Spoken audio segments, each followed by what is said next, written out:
Quem é você? Bem, meu nome é Geraldo Leão Veiga de Camargo. Eu uso assim profissionalmente Geraldo Leão, mas Geraldo Leão é prenome, né? O meu avô materno chamava-se Leão Tomás da Veiga e meu pai é Geraldo Elisiário de Camargo. Então o meu prenome é uma mistura do meu pai com o meu avô materno. E o meu pai, Geraldo de Camargo, veio de São Paulo porque o pai dele foi trabalhar em Antonina, nas indústrias Matarazzo, no final dos anos 30, começo dos anos 40 do século XX. E conheceu minha mãe, que nasceu em Antonina, Laura Veiga de Camargo. E deu o que deu. Então, eu nasci em 22 de julho de 1957, em Morretes. Nesse momento, meu pai trabalhava na Copel. Eu fui um dos primeiros funcionários da Copel. E logo com 2 anos, a gente se mudou para Antonina, e onde eu passei praticamente da primeira infância até a adolescência. Então, a minha primeira formação foi feita em Antonina, né? Tanto na escola quanto na cidade, na vida, no envolvimento com aquela cidade bonita e que tinha um certo movimento cultural que envolvia as atividades de teatro do Wilson Rioapa até inclusive de artes plásticas, porque o Enéas Galvão do Rioapa, irmão do Wilson Rioapa, o teatrólogo, também patrocinava algumas exposições, e praticamente a primeira exposição que eu participei foi organizada pelo Enéas Rioapa. Eu intercalava assim a minha vida em Antonina com pequenas viagens para São Paulo para visitar a família do meu pai, e minha madrinha, irmã do meu pai, mais velha, foi muito importante na minha vida porque ela me apresentou basicamente ao MASP, as artes visuais e a literatura. Então, a Guida de Camargo, né, Carone, minha madrinha, foi uma pessoa muito importante na minha formação pelo suprimento de literatura e de conhecimento de artes plásticas que eu tive desde a infância. Por volta de 1975, eu vim para Curitiba para fazer cursinho, né, naquela idade que o adolescente está decidindo o que vai fazer da vida. Eu não tinha a menor ideia do que ia fazer da minha vida. Eu acabei vindo para Curitiba para fazer o 3º ano do ensino médio e o cursinho para pré-vestibular. Mais uma vez eu fui bastante ajudado por pessoas, amigos e parentes, e eu tive naquela época, eu não trabalhava, era muito jovem, não tinha muita possibilidade financeira, e eu tive meu ano de cursinho pago pelo Fábio Campana, que era casado com a minha prima, Denise Camargo, e naquela época hoje ele é um publicitário, um jornalista de sucesso, mas naquele momento ele era um publicitário de início de carreira e que vivia numa vida bastante apertada, inclusive com percalços por causa da posição dele contra a ditadura militar, né? Mas mesmo assim ele acabou bancando, ele e a Denise bancaram o meu ano de cursinho, que foi basicamente o que me deu uma formação escolar mínima. A partir daí, entre 75, eu não passei no vestibular, claro, no primeiro. E a partir daí eu fiquei trabalhando em pequenos empregos, até que um amigo meu de Antonina, que é vizinho de infância, que fazia a Escola de Belas Artes, o Eduardo Nascimento, que é fotógrafo e hoje é professor aposentado no curso de design da Universidade Federal, sugeriu que, me conhecendo desde criança, que sabia que eu desenhava bastante, acabou sugerindo que eu fizesse um vestibular na Escola de Belas Artes. Ele me apresentou ao Ives Fontoura, que era professor da escola e dirigia um cursinho preparatório para Belas Artes, que também foi muito generoso e me permitiu que fizesse o cursinho sem pagar nada. Eu acabei passando no vestibular e fazendo o curso, né, de pintura e licenciatura em desenho na Escola de Belas Artes do Paraná. Então, basicamente, dentro da escola que eu fui perceber que ser artista podia ser algo entendido como uma profissão, né? Então, até então eu desenhava muito, gostava bastante de ler e desenhava compulsivamente, mas não tinha a ideia clara de isso podia ser tomado como profissão. Então, apenas fazendo a faculdade que eu fui perceber que isso podia ser um modo de vida, né? Profissionalmente falando. Então, esse foi o início, né, da minha imersão nesse meio, nesse circuito de arte e de cultura. E eu me formei entre 1977 na Escola de Belas Artes e saí em 1980.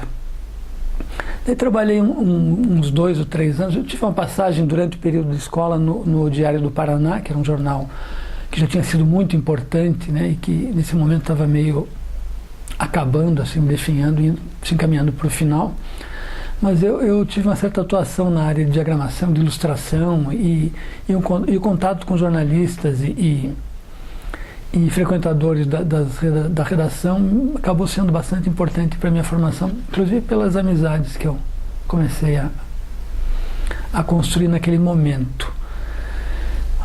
A partir de uns 2 ou 3 anos de formado, eu fiz a minha primeira exposição individual na Galeria Banestado, que era uma galeria de arte que foi criada na Marechal Deodoro, e que era uma galeria pensada para ser um ambiente que tinha uma preocupação cultural mais que comercial, inclusive porque era um órgão semi-estatal, né, patrocinado pelo banco, e que tinha um conselho, né, do qual fazia parte o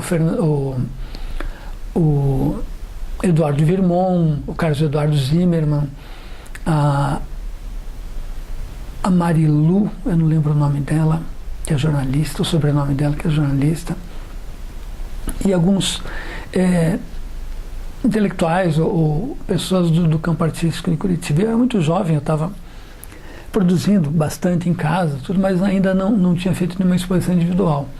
Então, eu fui, de alguma maneira, né, trazido para o olhar desse conselho, e a partir daí eu lembro que o Virmon e a Marilu foram até minha casa, deram uma olhada no meu ateliê e a gente combinou uma exposição para dali a alguns meses. Então, em 1984, eu fiz a minha primeira exposição individual, que foi muito importante. Primeiro porque a Galeria Banestado tinha um certo prestígio, né, na época, e depois porque era um momento, né, que a primeira vez que um artista jovem, de início de carreira, faz uma exposição naquele espaço. Então, eu entendo a minha vida artística, né, como começando nesse inteirinho entre a formatura em 1980 e o período da primeira individual em 84. Em 82 e 1983 eu participei de 2 exposições coletivas que foram muito importantes daí para a minha formação, né? Que foi uma exposição chamada Bicicleta, que em 1982, que aconteceu no hall do Teatro Guaíra, que era um espaço muito grande e que onde aconteciam exposições de artes visuais. O Salão Paranaense, por exemplo, acontecia lá. E a exposição aconteceu porque uma colega de escola, Leila Pugnaloni, que é uma ótima artista também, e o Marco Camargo trabalhavam no setor de programação visual da Secretaria de Cultura. E eles acabaram sendo informados que havia uma vaga, assim, um espaço no cronograma da sala de exposição, do hall do Guaíra, e propuseram fazer uma exposição coletiva com os colegas, com os amigos jovens artistas de então. Então a gente, uma série de artistas, né, do círculo de amizades da Leila e do Marco foram contatados. A gente fez uma exposição que acabou sendo uma exposição importante, justamente pela junção, né, de artistas iniciantes e que acabaram se configurando com um certo recorte de uma geração. Em 1983, um ano depois, um grupo de artistas que fez parte da exposição Bicicleta se manteve discutindo, debatendo, e a gente participou de uma exposição chamada Moto Contínuo na sede da Fundação Cultural de Curitiba, que na época era na Praça Garibaldi. Então essa exposição foi muito importante também para a gente, porque ela praticamente selou a nossa formação como artistas, porque a gente passou um ano discutindo bastante o que seria a exposição e o que seria cada trabalho que seria mostrado, e esse debate acirrado, né, e intenso, de alguma maneira completou a formação mais generalista, né, que a gente tinha tido na Escola de Belas Artes. Então, 1982, 83 e 84, com a minha individual, marcaram assim, um momento de início de trajetória mesmo. Então, a partir daí, a minha vida circulou, né, em volta das artes visuais, basicamente, e principalmente em torno da pintura, que era a linguagem escolhida, né, por muitos da minha geração, mas principalmente no momento em que os jovens queriam de alguma maneira tensionar, né, o debate com a geração anterior, que era muito apoiada e muito conhecida, né, pela produção mais conceitual e de esculturas, instalações e performance. A minha geração acabou tendendo de uma maneira bastante, por ironia e por aquela atitude típica de jovem de ser do contra, optar pela linguagem da pintura, que naquele momento era tida como uma linguagem bastante conservadora, né? Os discursos sobre a morte da pintura eram os discursos em voga naquele momento. Então toda uma geração no Brasil acabou optando por, propositalmente, começar a fazer pintura, que era uma tentativa por um lado, se diferenciar das gerações anteriores, mas por outro lado também se inscrever num debate, né, que é histórico e teórico, tentando mostrar que havia uma série de possibilidades ainda de usar linguagens ditas tradicionais, como nesse caso a pintura. Em 1986, eu fiz uma exposição no Museu Guido Viaro, que era dirigido pelo Jair Mendes, onde hoje fica a Casa de Memória, ali no começo da Rua São Francisco. E foi uma exposição também para mim muito importante, onde o meu trabalho, de alguma maneira, fez uma passagem entre uma pintura mais figurativa, que tinha sido a base da minha produção anterior, e para uma discussão mais generalista, né, em torno das qualidades, das características da linguagem da pintura. Então isso acabou fazendo com que a concentração se focasse mais sobre a estrutura da linguagem da pintura do que sobre os elementos representados. Então a figuração, normalmente figuras femininas, o corpo humano, né, acabou saindo, perdendo espaço para uma discussão mais interna, né, mais metalinguística, como a gente dizia na época, sobre a estrutura da linguagem da pintura.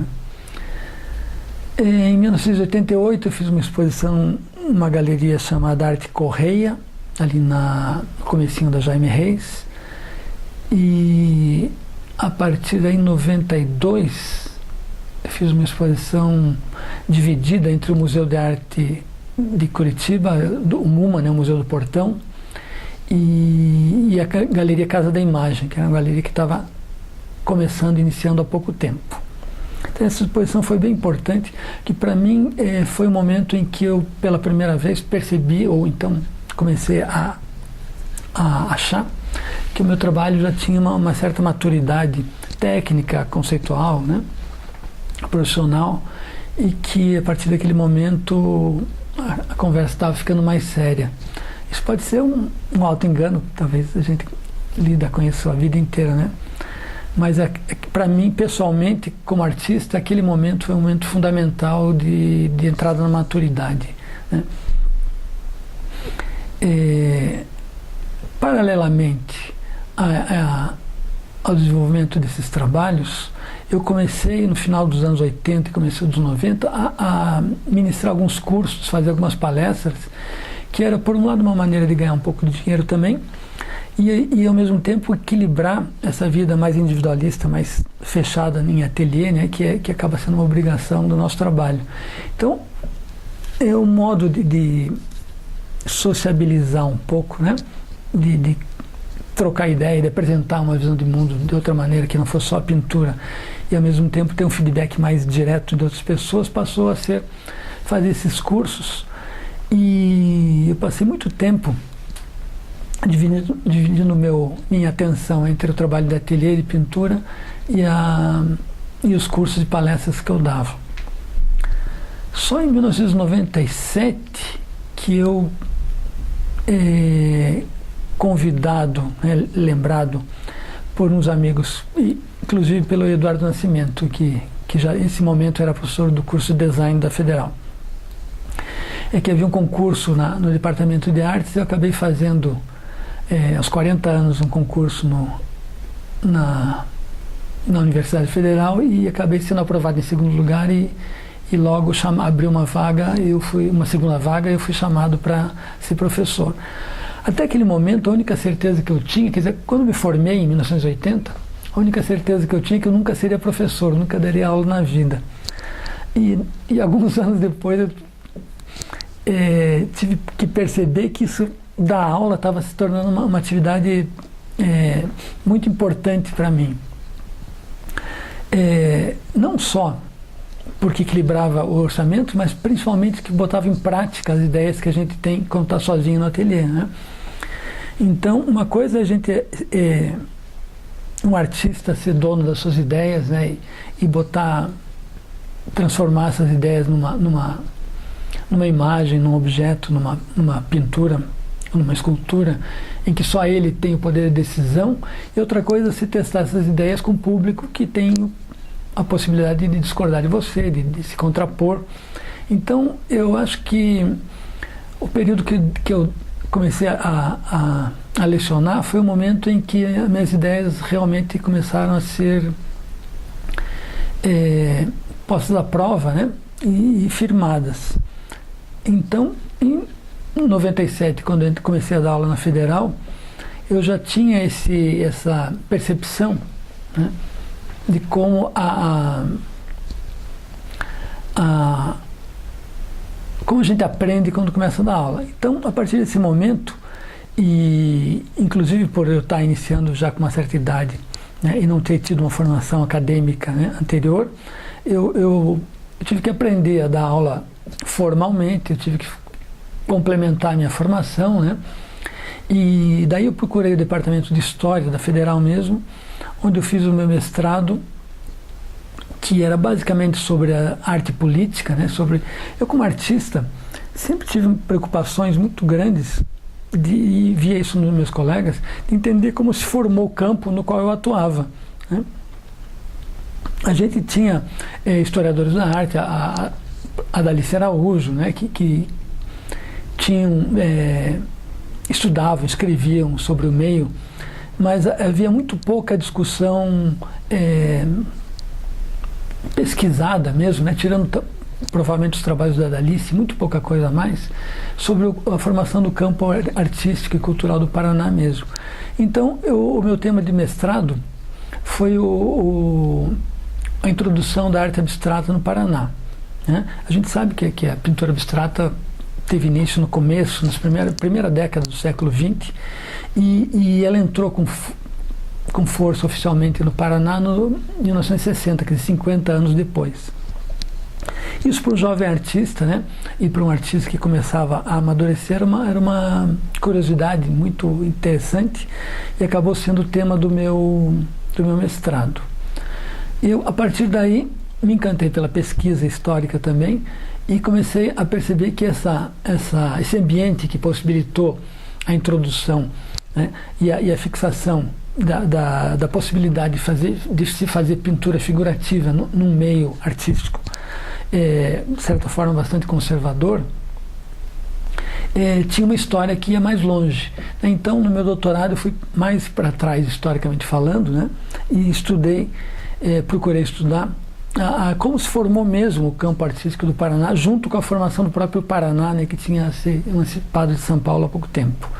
Então, o meu tema da minha tese de doutorado são as relações entre os artistas plásticos filhos de imigrantes, né, e os intelectuais luso-brasileiros de cuja relação, né, saíram as imagens que a gente tem hoje como as imagens do Paraná, né?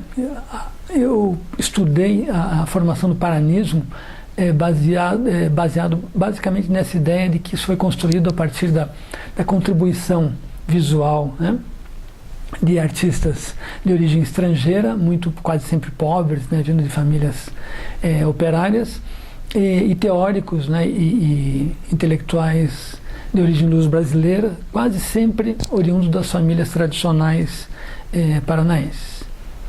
Então essa é a minha formação acadêmica, né, e pessoal, e de algum modo as minhas preocupações artísticas e intelectuais continuam circulando em torno dessas ideias básicas. Acho que é por isso. E falando em família, de alguma maneira eu posso retomar algumas, que é da onde a gente vem, né, que é a base dessa formação da gente.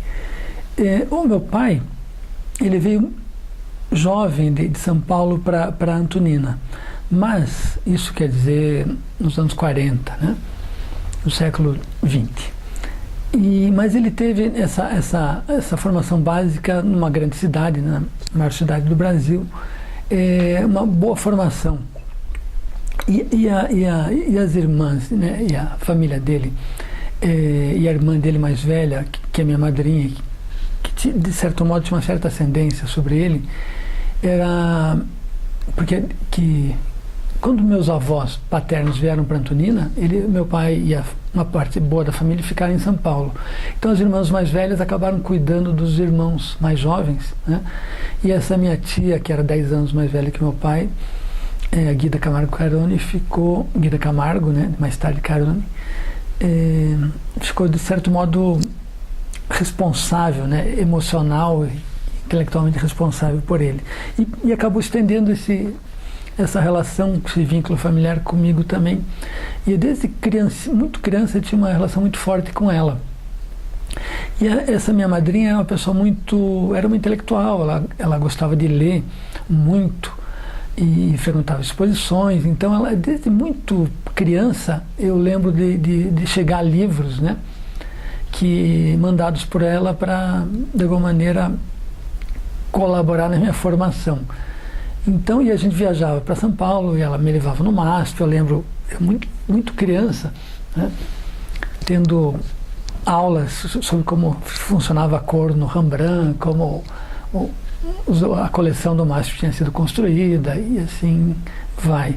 Então, hoje hoje 2016, que a informação circula muito facilmente por causa da internet, é uma coisa que talvez seja até estranho falar, mas nos anos 60 do século XX não era tão simples assim. Então, uma pessoa formada, um jovem, uma criança formada numa cidade do interior do Paraná como Antonina, dificilmente teria esse tipo de contato, né, com literatura e com artes visuais, se não tivesse essa ajuda mesmo de pessoas que colaboravam na formação. E, por outro lado, na minha família materna, o meu avô materno, Leão Tomás da Veiga, era uma pessoa muito interessante, porque ele era tinha habilidades intelectuais, tinha alguns irmãos intelectuais também que não ficaram em Antonina, viajaram, mas ele era de uma família que veio de Guaraqueçaba, e ele era um mulato intelectualizado, e que bem na linha da ciência e do pensamento intelectual do começo do século XX, tinha um grande problema com a sua origem racial. Então, meu avô o Leão era um mulato racista, né, e que, seguindo a moda intelectual, né, do começo do século XX acreditava que o branqueamento da raça, isso por coincidência eu fui estudar no meu doutorado, né? Mas ele achava que a possibilidade de desenvolvimento da população do Brasil passava pelo branqueamento da raça. E, ao mesmo tempo, ele tinha um irmão que era um dos fundadores do Partido Comunista, então a família era uma família muito cindida, ideológica e intelectualmente. Mas, ao mesmo tempo, ele era uma pessoa que lia muito, que gostava muito de literatura em várias línguas e, provavelmente, eu pensando hoje, aprendidas de forma autodidata.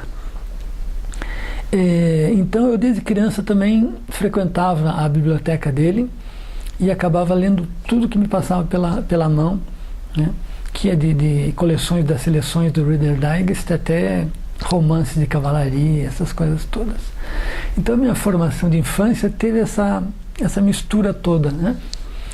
O meu pai, que veio de São Paulo, nunca me esquecia de me fazer lembrar que ele e logo eu tínhamos bastante contribuição africana na nossa Constituição, e, por outro lado, meu avô, que era fisicamente mais próximo dessa participação negra, né, na biologia, mantinha um discurso não ativo, não de ódio, mas intelectualmente interessado, né, na separação das raças. Era uma coisa muito interessante. Ele tinha muitos amigos de cor, mas ele se achava que a superação seria pelo embranquecimento. E meu pai me lembrando o tempo todo que a pigmentação mais escura dos nossos lábios, o cabelo encaracolado, era porque a gente era descendente de africanos. Então, eu acho que essa convivência com formação e informações contrastantes, né? Mas nunca conflitantes no mau sentido, porque essas oposições eram colocadas de maneira franca e debatidas francamente. De alguma maneira moldou também o modo de pensar as coisas, né? Se eu penso no meu trabalho, se eu penso em minhas ideias, eu acho que a base de tudo é a convivência das diferenças. Acho que a única solução para a humanidade é a possibilidade do convívio de pessoas que pensam diferente. Então, eu acho que se isso for atingido, a humanidade está salva.